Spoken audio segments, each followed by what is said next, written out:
So she's asking, what's the difference between the Missing Secret audio program and the new program that she has over there called the Awakening course?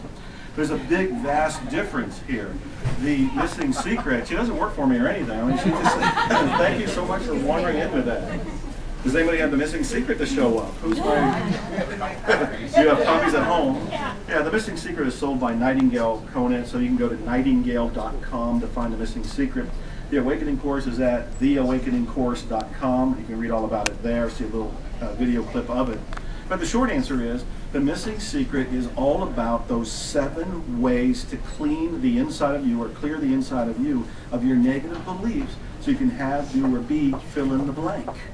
It's all about understanding the law of attraction is not based on your conscious mind, it's based on your unconscious mind. That's the focus of the Missing Secret. The Awakening course, while it does talk about all of the same thing, goes beyond that. Because I say there's 4 stages of awakening. Almost all of us, pretty much without exception, are born into the first stage where we feel like a victim. We are in victimhood.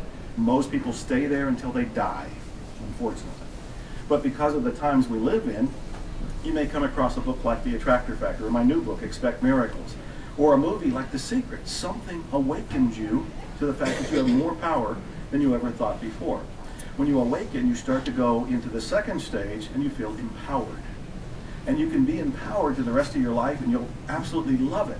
But along the way, you're going to have some bumps because you're going to find out you're not in control of the universe. You don't have God-like powers. You are not God. If you're 5'5", try to be 6'5". You know, you're not going to attract that into your life. You're not going to change that physical reality in any way that I know of or any way that science knows of. If you get to a certain point where you have to surrender. You know that you have more power than you ever thought before, but you don't have the power of God itself. So you have to surrender. What do you surrender to and how do you surrender? That's all part of step 3 that I talk about in the Awakening course. And part of that stems from the book Zero Limits, and the idea that when you want to change yourself, what you actually need to do is turn it over to a higher power and let it help change you. But there's a 4th stage. And I even hesitate to try to describe that, but I'm going to go and venture forth. I do it in the Awakening course, but it's all about the idea that at a certain point, if you're lucky, because this one comes from grace. The first 3 stages can come from a story.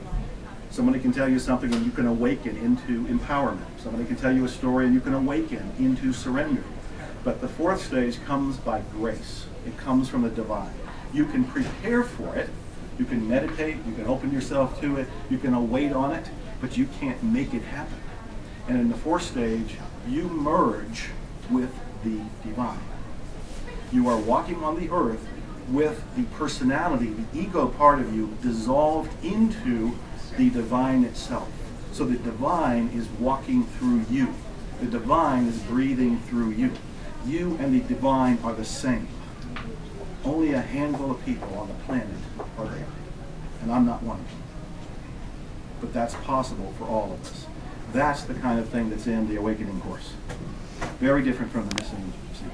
Yes? Would that be somebody like the Dalai Lama, for example? It could very well be. I've never met him, so I don't know, but it could very well be somebody like the Dalai Lama.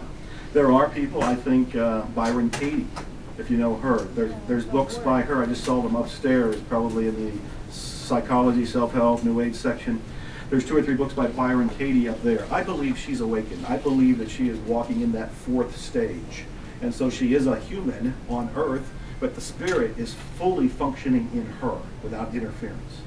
So there's probably a few other ones, but that's one that comes to mind. It could very well be the Dalai Lama.